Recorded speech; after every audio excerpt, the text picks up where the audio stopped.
Greetings and konnichiwa, and welcome to the Onyx Tavern. I'm your host, Rick the Bard, keep bringing you episode 199 here at the Tavern, presented by HeroTaku.com. So a few months ago, the wife and I went to see Doctor Strange. I enjoyed it. I thought it was a good movie. Typical Marvel movie, meaning that, hey, it was good, well casted, and I'm really interested to see where Doctor Strange fits in for Thor Ragnarok, and of course the upcoming Avengers movies. Now, there is a point in the movie that really kind of bothered me. You guys may think of as a minor point, but I think it's a very big point that's essentially a plot hole within the film.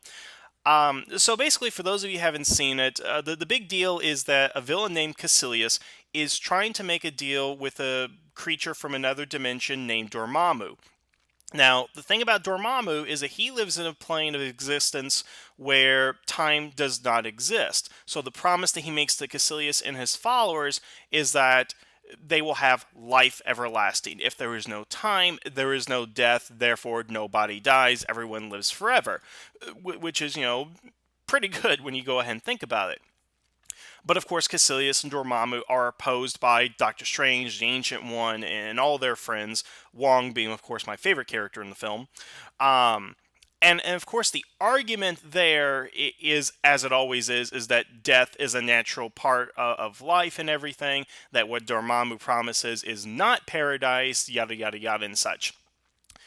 And the problem I have with this, and guys, go watch the movie if you haven't. Definitely goes a little detail into this. But the problem I have with the film is that the film at no point even remotely tries to discuss what happens after death. They talk about how it's natural, how it happens, and it's a thing, and that Dormammu's reality is BS and all that kind of stuff. But they never want to talk about what happens when you die. One of the major characters in the film does die. They accept that it's going to go ahead and happen, and then what? Now, I understand that Dormammu and Caecilius are the bad guys within this film, but the problem I had with it is that you're not defining your terms. Because Caecilius believes that Dormammu's offer is saying, hey, life everlasting because death is bad. But what Doctor Strange's group is basically saying is death is natural, death is okay, you need to go ahead and have it, but they don't explain what happens when you die. The afterlife has never been established within the Marvel Universe, which is kind of odd given the plot of Doctor Strange, and given, of course, what we have going on with the Hand in the television shows with Daredevil and such, and of course immortality is their thing as well. And then we got Thanos, and who knows what his deal is going to be. We know what it is in the comics where he wants to basically court death itself. But an afterlife has not been established within the films, in the television series, or anything like that. So the reason I look at as a plot hole within the film is because you don't explain what happens when you die. So Caecilius could be 100% right that what he's going through with Dormammu at the end of the film, which I don't even know what's going on, they don't explain it very well. What he's experiencing with Dormammu may be better, may be worse than what death actually is, but if you won't define what it is, if you don't explain it to us, then we really have no idea who to root for. Why should I be rooting for Doctor Strange when Caecilius could be right? We don't know if he's right or wrong, because again, death is not explained within the context of the film in the Marvel Cinematic Universe. Now, I know I went on a tangent here about Marvel movie, and you guys are probably asking me, how does this relate to Power Rangers and Super Sentai? Aha, well, I will go ahead and tell you. So, what's interesting about Power Rangers is that throughout the series, and I'm going to limit myself to Power Rangers here, because if I get into Super Sentai, we're going to be here all day. But within Power Rangers, what we are aware of is that there are 3 known afterlives. 3 separate afterlives, maybe 1 afterlife with the same name. We were introduced in Lightspeed Rescue to the Shadow World, in Ninja Storm to the Abyss of Evil, and in Samurai to Nylock Heaven. And the interesting thing about this is that, first of all, we have 3 different afterlives within Power Rangers, and all 3 of these are where villains go when they die, but we've never experienced where humans, our rangers, our heroes, anybody that's other than a monster goes when they die. And so when I watched Doctor Strange, I kind of thought about it in context of Power Rangers, because for me, everything leads back to Power Rangers, of course. And it's just one of those oddities within the series. So, what I'm going to discuss with you guys today is the three known afterlives that we've had within the series, what we kind of know about it, and really kind of go over the theology of Power Rangers. In that, well, there really isn't any within in the series. And guys, I'm not referring to that horrible book about the truth of the Mind Morphin Power Rangers, written by that religious nut job back in the '90s. But I'm really talking about how Power Rangers has never really established any type of religion within the series. Granted, we have Christmas, we have Hanukkah, we have real world religions that are alluded to, but we never really go into any type of details. I mean, yes, we have Christmas, but does that automatically mean that we have Jesus Christ within Power Rangers, that Christianity is a thing? Does the existence of a menorah mean that there is actually really Jewish faith in there? And what does it actually mean in the greater context? Because when I talk about the greater context, I talk about the universe, space time, multiple dimensions, and so forth. How does a religion like Christianity stand up to, space aliens and nether realms and Nylock Heaven and things like that? But they're never discussed within the series, and I just find that to be very odd. So I want to go ahead and take what we know about the three afterlives, and really talk about how that plays into the overall, I guess, morality of the situation, because I think that's where we need to go ahead and start, is the morality. Now, I'm not a religious person. I'm not really big on religion, and I haven't really studied it much, but I have a passing knowledge of a few things. And it's just my observation that, and again, my observation, I could be completely wrong here. It's my observation that the majority of the religions out there that practice peace do it because they're saying, if you're good in this life, you're going to get rewarded in the next life, whether that is some sort of reincarnation, heaven, nirvana, anything like that. You're going to be rewarded in the next life. So you do good deeds here, so you can go ahead and get your reward later. And of course, the reverse of that is that if you do bad things, well, something bad is going to be awaiting you, whether it be hell, Hades, some sort of abyss, darkness, whatever. That's what's going to be waiting for you if you commit bad things. So, of course, a lot of the morality that we have nowadays does come from those religious beliefs. Whether we're secular or not, I think most of us would say don't take a life is something good to live by, whether we have a religious reason for it or not. Okay, but again, that's been my observation here. Now, how does that relate to the world of Power Rangers? Because, well, let's take a look at the first place that we visit, which is the Shadow World. The Shadow World in Lightspeed Rescue is the afterlife for the monsters that were defeated by the Lightspeed Rangers. When we go there, the interesting thing is that it's a desert. It's got a few trees, but it seems to be a vast wasteland. It's not unlike, probably some depictions of hell out there. The hell with the fire and the brimstone, as opposed to the hell of the frozen lake of Dante's Inferno, but whatever. It's, a Christian interpretation, I would say. And then, of course, we have all the monsters that were defeated.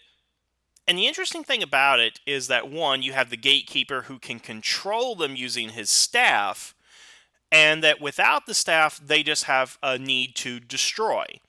And the part of this is that what a lot of people are discussing, in some religions, is that you, in some cases, and again, I don't know how to go ahead and put this exactly, but you kind of lose your self-identity, you kind of lose your soul when you go to some place like hell, when you go into the afterlife, and that seems to be reflected here in the Shadow World. Essentially, they're zombies, they're just living husks of the monsters themselves. They don't have the personality, they don't have any type of dialogue, they are not the same creatures, they're just mindless creatures bent on destroying.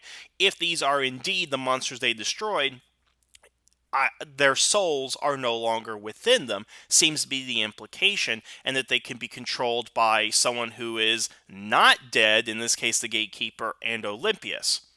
What's even more interesting is that you can get there physically without dying, that the Rangers are transported there by the Gatekeeper in Olympius, and they can exist, and they could eventually escape.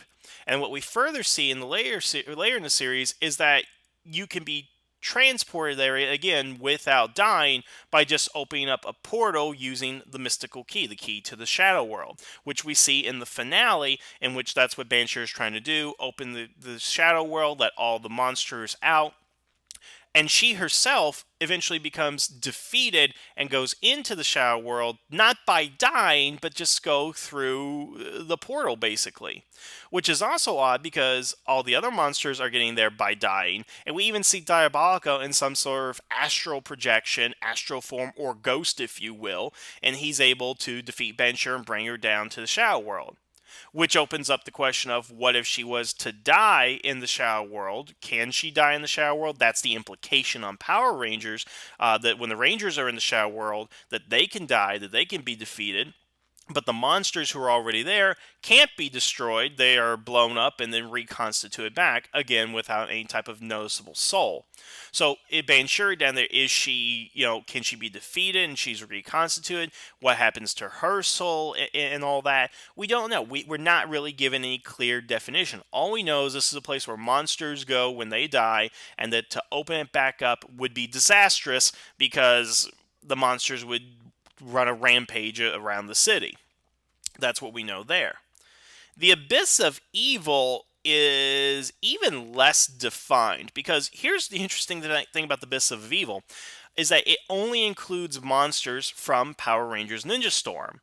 Now, just really quick on the Shadow World, what I kind of forgot to mention there is that if you actually look at the crowd of monsters in the Fate of Lightspeed, the finale of the series, you do see other monsters who the Rangers did not defeat from the Mighty Morphin era, the Zeo era, and so forth. So the implication there is that any monster that is destroyed goes there. That is a definitive hell right there. But again, we only see monsters. We don't see humans. We don't see Equations. We don't see Triforians. We don't see any other species other than monsters.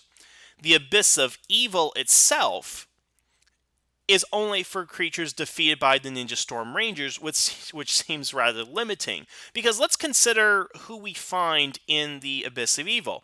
Well, let's see. We see Zergain in there. Now, last I checked, Zergain was an alien that Lothor picked up along his travels throughout the galaxy when he was banished. Okay? So why is it that when he's defeated, he goes to the Abyss of Evil, which happens to be located on Earth in the Ninja Storm Rangers town, no less? Is it possible it's another portal to, is it across the galaxy? Is just one particular opening? Or is the Abyss of Evil in that particular location? Not exactly sure, but an alien goes to the Abyss of Evil when he dies. Then we got Shimatsu, who is essentially a feudal Japanese warlord brought into the modern day. So when he dies, he goes to the Abyss of Evil. Well, if he's Japanese, then there's a good bet that he's probably of the Shinto religion. So why doesn't he go to whatever happens in the Shinto religion afterwards? I'm kind of blanking on exactly what happens. Why is he going to the Abyss of Evil? Then we got Motodrone. Motodrone was in there too, and Motodrone was a robot given sentience. So if he's a robot that's given sentience, are you telling me that the spirits of evil robots automatically go into the Abyss of Evil? And then Vexicus, who's a bounty hunter who only comes to Earth to hunt down the girl that gave the Battleizer armor to Shane, he goes into the Abyss of Evil. But he's a bounty hunter. What's his religion? Where's he from? What's he believe in? And of course, what's interesting here that's different from what we have in the Shadow World is that they do keep their personalities. When we re-encounter Zergain in the Abyss of Evil, he still has his personality. He still has his mind about him. He's not empty husk of a creature. He is still Zergain. He gets to keep that. And when Lothor falls into the Abyss, again, is not killed, just falls into the Abyss of Evil, he's eventually able to get himself out of the Abyss of Evil. So how do you actually escape the afterlife? That's something that's brought up in Lightspeed Rescue as well. You need help to get out, but of course Lothor was able to do it pretty much all by himself. Just climb himself out is what happens. So again, very convenient. All these different monsters that happen to be destroyed by the Wind Rangers are being sealed into this particular afterlife. If it is indeed an afterlife, or if maybe their powers seal them up in some particular location or something, again, it's not really clear. We're just meant to believe that it's where monsters go to die. And most curious of all here is Nylock Heaven. Now, Nylock Heaven, as far as I can go ahead and tell, is canonical. It is a Halloween special. It is essentially a clip show, but for all intents and purposes, other than one or two continuity hiccups, it is part of Power Rangers canon. It's not something that's like Alpha's Magical Christmas that's non-canon, or the Zeo shorts that are non-canon, or it's not even separate canon like in the way RPM is. What we're seeing in this Nylock Heaven in this Halloween special is part of the primary Power Rangers continuity. And the unusual thing about the Nylock Heaven here is that it's peaceful. All the monsters are keeping their personalities. They seem rather jovial. And there seems to be a party store somewhere because they have cupcakes and banners and other foods available to them. And, this brings up a good question. So I can get the Nylocks that they have a particular religion, and maybe in Power Rangers, if you practice a particular religion, that's where you go. But it seems odd to me that the message of Nylock Heaven is, even if you do bad things and you're horrible, you still get to go to a peaceful afterlife, because then that breaks down the morality. Because let's say it's not just Nylock Heaven. What if this is heaven itself, in the way the Christian view of heaven? So does that mean that no matter how bad you are, you go to heaven anyway? I mean, that's something Robot Chicken brought up, that everybody goes to heaven. Even Hitler went to heaven, basically. Is that what Nylock Heaven is suggesting? Because it is either only Nylocks go here, this is their view of the afterlife, and because their morality is death and destruction for the preservation of our race, that, yeah, they get to go to heaven, that's what they get, or that everybody goes here, whether you do good or bad. And then, if we take into consideration that whether you're good, evil, whatever, you still go to paradise at the end, then it makes pretty much all of Power Rangers in some ways useless, if you think about it. What's the purpose of the struggle between good and evil that's gone on for eons if at the end everybody's happy? I find that kind of odd, because when you do have a heaven and a hell concept, it makes sense. The bad people are going to go here, the good people are going to go there, so you want to be on the side of right so you can go here. But then you throw in, again, the morality of the situation, because, like they say, the best villains are the ones who don't know they're the bad guys. They think they're the heroes. So the thing about the Nylock is, really, they don't look at themselves as evil in the context that we do. Because, again, what are they trying to do? Trying to, bring the Sanzu River up out of the netherworld to flood the human world so they'd have a place to go ahead and live. Even look at the demons from Lightspeed Rescue. The whole reason they're really attacking Mariner Bay and the Rangers is because it was their home, and humans are now squatting on their land, basically. I brought that up in the Clive and Bundy video on how, are the demons really in the right or wrong? Yes, they're using excessive force and trying to hurt people and stuff, but I mean, how many of you, you come back home after being gone for a while, find somebody in your home, and wouldn't use excessive force or violence to try to get them out of your home? So again, we're kind of back to the morality of the situation, aren't we? And again, if the Nylock are being evil, being bad, then what's the whole point of the struggle of evil? And could it be that if you're good, if you're on the side of the Rangers and want to protect your home against the Nylock and stuff, that maybe you go someplace else? Maybe, you get eternal damnation for being on the side of good? Again, Power Rangers has no real theology here. I mean, we get like 3 instances that I can think of off the top of my head of some sort of theology, of some sort of religion at work within the series for the heroes of good. Now, the first, most obvious, is when Kendrix dies in Lost Galaxy, because she destroys the Savage Sword. She is killed in the process. She has a ghost. She seems to be happy with it, or she's okay with her situation. And then she gets resurrected at the end of the series for no reason. And of course, she goes on to live a normal life, and we see her again when we get into, the Trakina's revenge and so forth. So she's dead. Does she go to heaven? Is she a ghost? Because we see her as a ghost a number of times. We see her giving visions to Maya in her dreams, and then we see her resurrected. Why was she resurrected at the end? Some people have speculated that she was in the Quasar Saber, that the Quasar Saber brought her into it to protect her from the explosion, and then what we're seeing is a projection of her from the Quasar Saber, that she was never really dead, that she was just in the Saber being protected, and then she's just released from the Saber by the end of the series, which is a good theory, and I'm willing to go ahead and believe it, simply because that makes more sense than she being resurrected for no reason at the end of the series. Again, given that there is no definitive theology. A second instance we have involves Piggy. So at the end of SPD, when Piggy, before he goes to save the Rangers, he's contemplating, when he turned the Rangers in the Grum, was that the right thing to do? Was it the wrong thing to do? He's at his, trailer restaurant thing, and he's just sitting there thinking, and he cries out to the sky, "Give me a sign! Should I do? Did I do something wrong and stuff?" And then suddenly, as a bolt out of the blue, lightning comes down, destroys his trailer, and that's when he makes the decision: I need to go ahead and save the Rangers. What I did was indeed wrong. What do I need to do to make up for it? I'm going to go ahead and save the Rangers.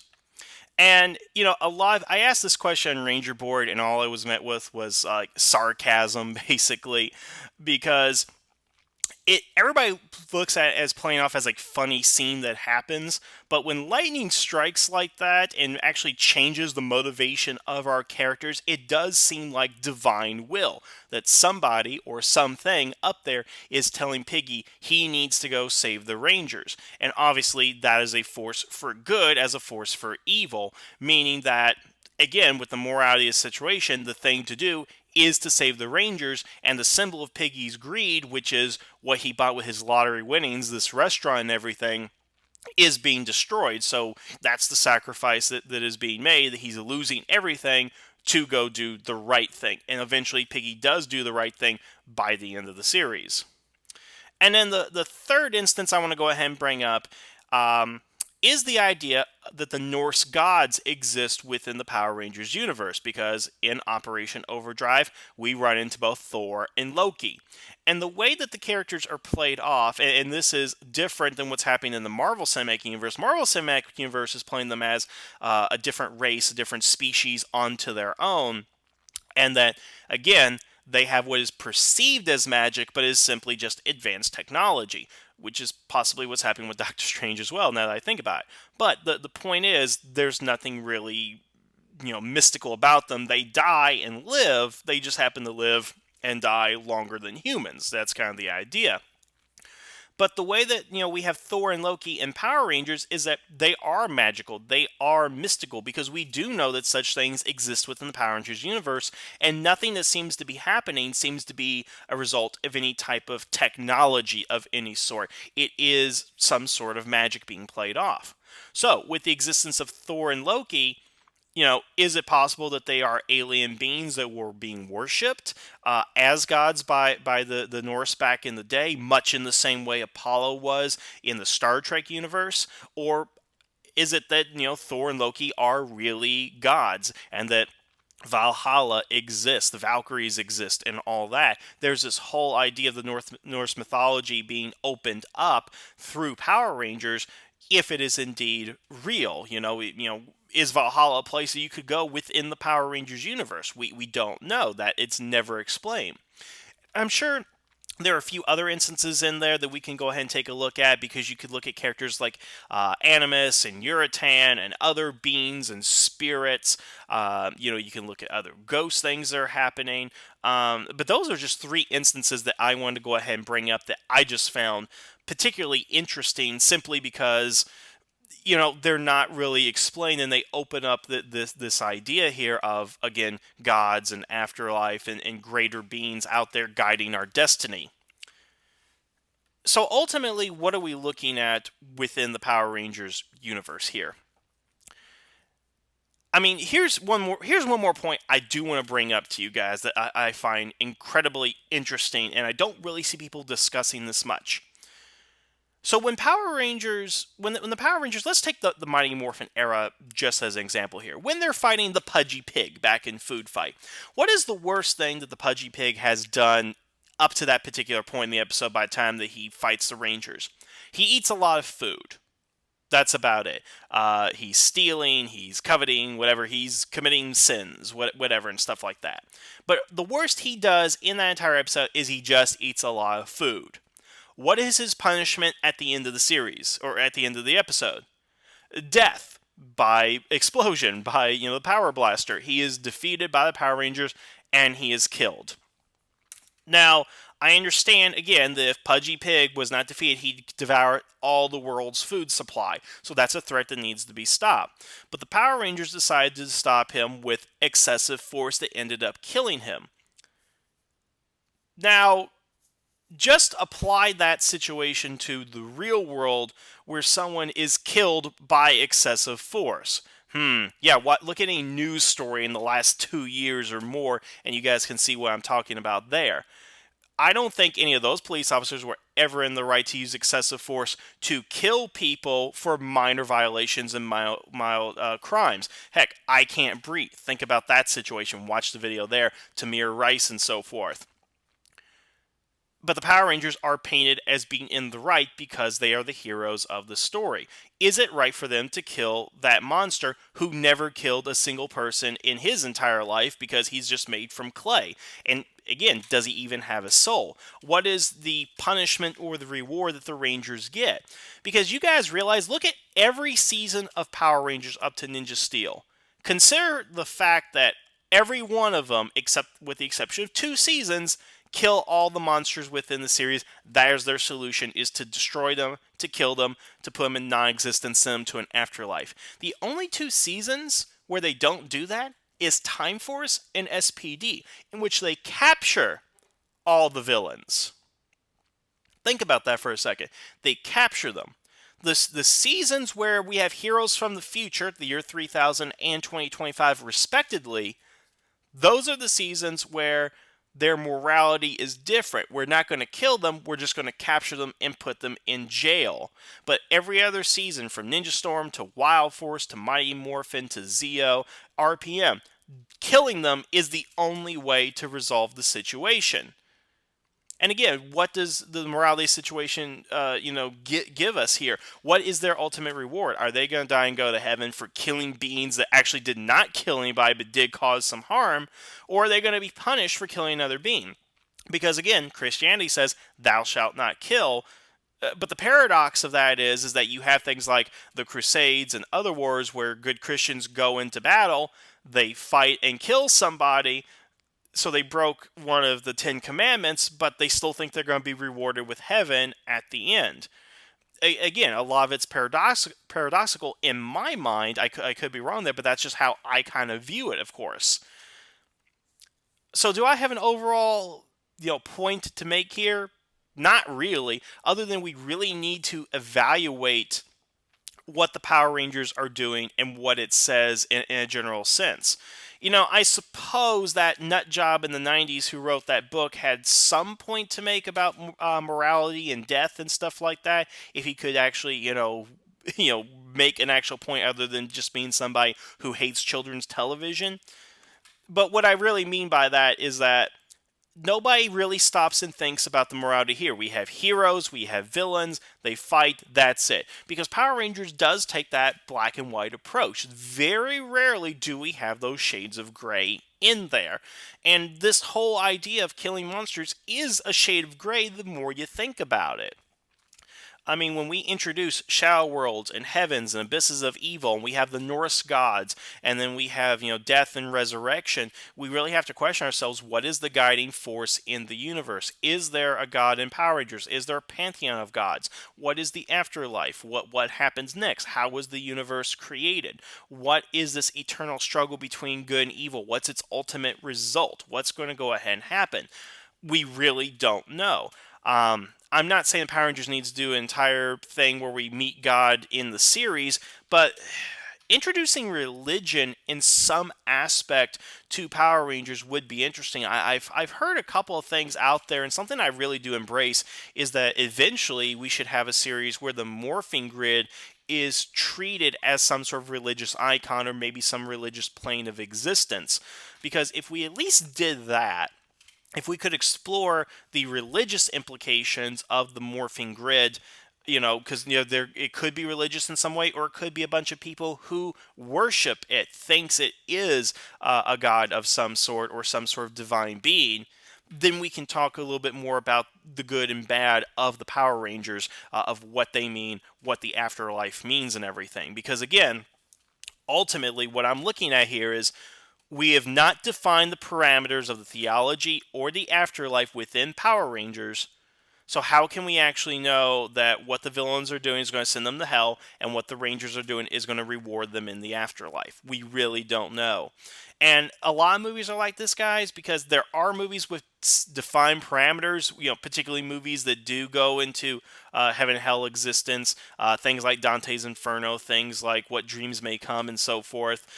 They have a clear definition of what the afterlife is and what the punishment is and what the reward is, but Power Rangers doesn't, so it's really hard for us to really look at Power Rangers in the same light when we know that they're the ones doing all the killing, because since it's Power Rangers and killing is bad on what's perceived as television shows, always remember that the majority of the monsters we see in Power Rangers, if not all of them, have a 0% kill streak, whereas the Power Rangers have a 100% kill streak in killing the monsters who killed nobody.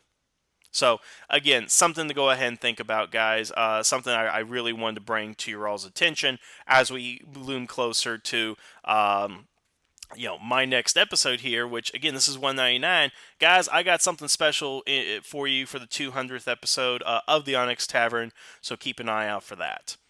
But that's all I have today on this particular topic. What do you guys think about these afterlives, the morality of the situation, the afterlife? Tell me everything that you feel about this topic about Power Rangers. I know it goes into the religious aspect here. I ask that you keep the comments, civil, but when does that ever happen on my channel? Leave a comment below. Let me know what you think. Otherwise, I want to thank you guys for listening. Have a good evening. And the tavern is now closed.